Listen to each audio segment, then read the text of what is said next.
Thank you very much for that very kind introduction, Sri. And I must say, I feel deeply honored and privileged to receive this prestigious award from AIB.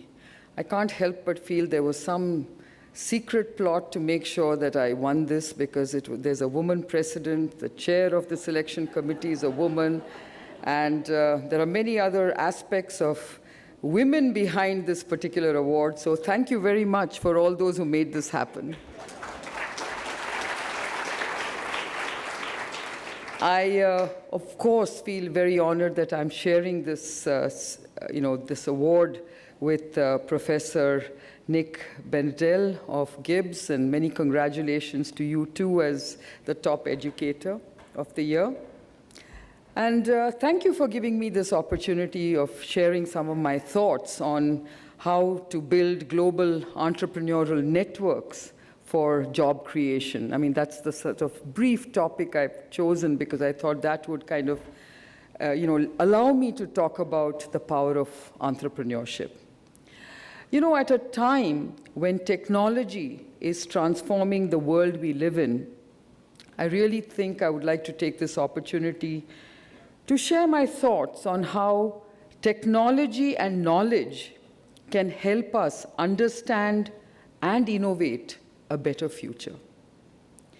Information technology, communication technology, and biotechnology are rapidly and disruptively changing the way we communicate, educate, medicate, and eradicate.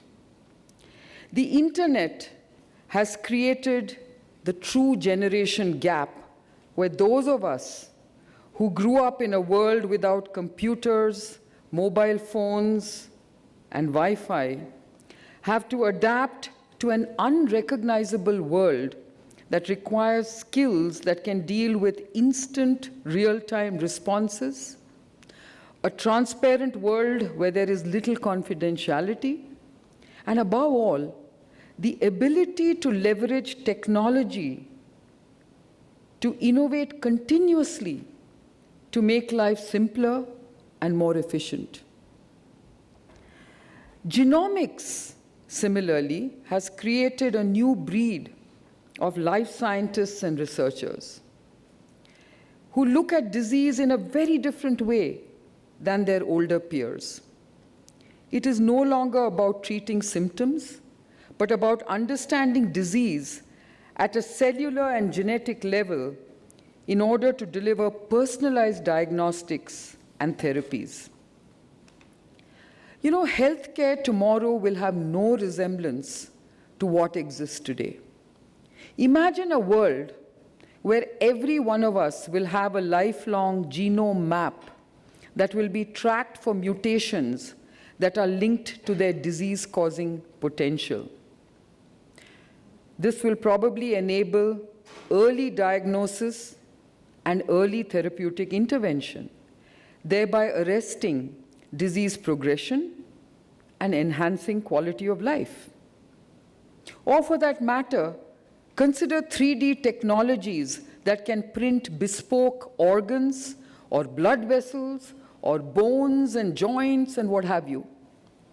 Already, advancements in medical science have increased life expectancy in the developed world to over 80 years.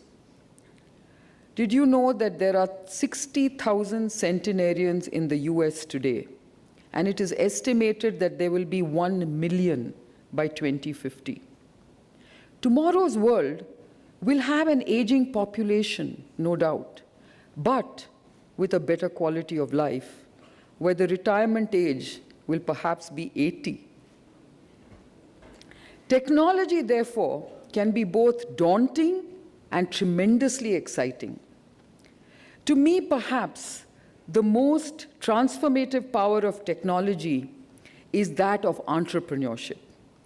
Technology is unleashing innovation through entrepreneurial zeal like never before.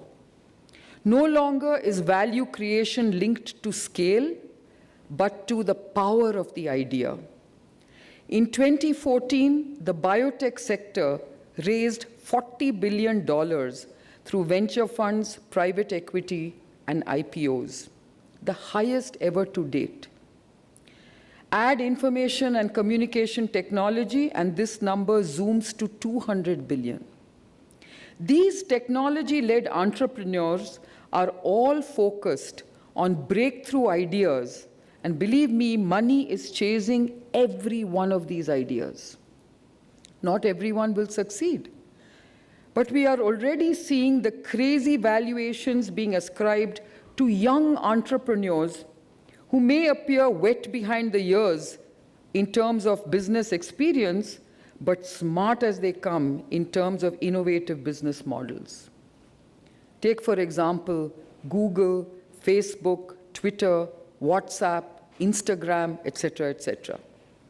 This has created the startup revolution the world over, from Boston to Bangalore, from Sydney to Singapore, and from Trondheim to Tel Aviv. Bangalore is today the startup capital of India and accounts for nearly 30% of the country's startups. It is forecast that Bangalore will soon join the ranks of Silicon Valley and Boston to be amongst the world's leading entrepreneurial systems.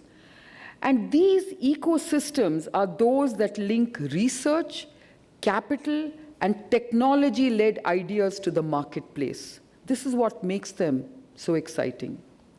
The opportunity, therefore, lies in creating more such clusters around the world. And I think governments need to really evolve policies that can create these ecosystems that I just mentioned. Let me now focus on medical and life sciences, where a technology revolution is also taking place in this realm. Cancer is no longer a death sentence, but a chronic disease. Rare diseases have life-enhancing therapies that can save these fragile lives. Miracle therapies that can make the blind see, the deaf hear, and the paralyzed walk. My own company is developing the world's first oral insulin as a tablet. This innovative program had its origins in a research partnership with a small biotech startup in North Carolina in the United States. And this has the potential to be a game changer in diabetes management. However, to a vast majority of the global population, these and other such medical advances are not the wonders of science, but of science fiction. For these developments are far removed from the reality of millions across the world. Forget access to state-of-the-art treatment and therapies. Nearly 2 billion people, or a third of the world's population, lack access to essential medicines. Therein lies the entrepreneurial challenge of affordable innovation.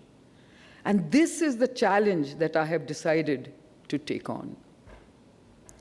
Life sciences in general provides a powerful synergy between countries that have a strong tradition of science, medicine, and engineering, where academic and commercial partnerships around innovation can create sustainable economic ecosystems.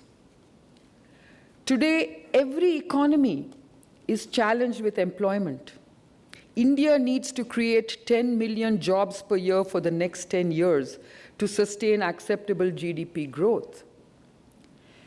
European countries like Spain, Greece, and Italy need to create employment for half its youth who are currently jobless.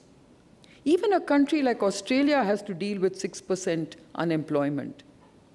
I do believe that the job market of the future will not be able to rely on the traditional pillars of lifetime employment in large companies and the public sector.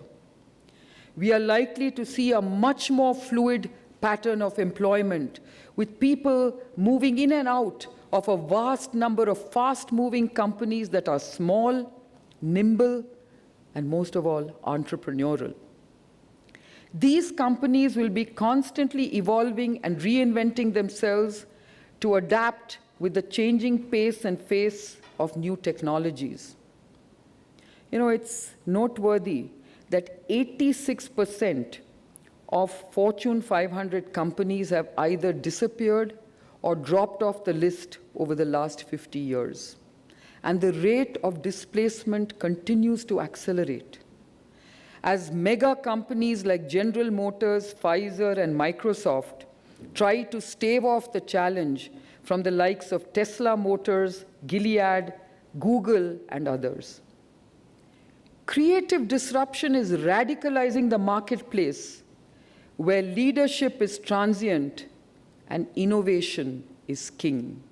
I think I just want to stress that particular line, saying leadership is transient and innovation is king. This is what entrepreneurship in today's world is all about. I remember when I embarked on my own employment journey, as you just heard, it started in Australia, when I graduated as a young brewer and the first female brewer from the Ballarat Brewing School in 1975. My aspiration was to pursue a professional career in brewing anywhere in the world. However, I was unprepared for the hostility and gender bias that I faced from the brewing industry, which saw me turn to entrepreneurship and become a job creator rather than a job seeker. This was an inflection point that I can proudly reflect upon and realize that instead of the one job that I was seeking, I have created 7,000 today. And if I add the ancillary businesses that I rely on or support, it has had a multiplier effect. This is the power of entrepreneurship that must be unleashed the world over. As a first-generation entrepreneur, I have learned along the way that innovation creates value and differentiation builds competitive advantage. I have also realized that businesses need to evolve dynamically as a way to adapt and leverage new technologies.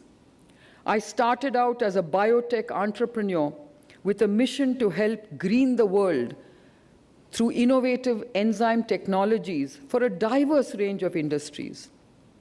Over time, my mission changed to making a difference to global healthcare and thereby help to heal the world, as I reinvented our business to develop a range of biotech drugs and provide affordable access to patients afflicted with cancer, diabetes, and autoimmune diseases across the world. And the differentiated path that I took was to challenge the Western pharmaceutical model of creating monopolistic markets that deliver high margins at low volumes. Instead, I decided to create a business model based on economies of scale that could deliver affordable drugs to large patient populations across the world. I was driven by my belief that the pharmaceutical industry has a humanitarian responsibility to provide affordable access to essential drugs for patients who are in need, and to do this with the power of innovation. I often say a blockbuster drug is not about $1 billion, but about 1 billion patients. Today, we are focused on personalizing our products for global markets by adapting to new technological breakthroughs in genomics-based diagnostics and smart medical devices that connects us with patients through novel service delivery models. However, this is not through being vertically integrated, but by partnering with multiple providers of smart and innovative technologies wherever they may be in the world. These companies are precursors of what the future holds: a vast and vibrant marketplace of millions of small, medium, and large enterprises symbiotically interconnected to deliver superior and sustainable solutions. A future which unleashes the power of entrepreneurship and innovation for a better economic development. I would like to conclude by saying that the future will belong to those countries and to those companies that can unleash the power of cross-border collaborations, invest in innovation, and most of all, embrace entrepreneurship as an economic model for growth. In closing, I would like to leave you with a few words from the famed primatologist and environmentalist Jane Goodall, who really inspired me and many others in my realm, who said, "What you do makes a difference, and you have to decide what kind of difference you want to make." Thank you.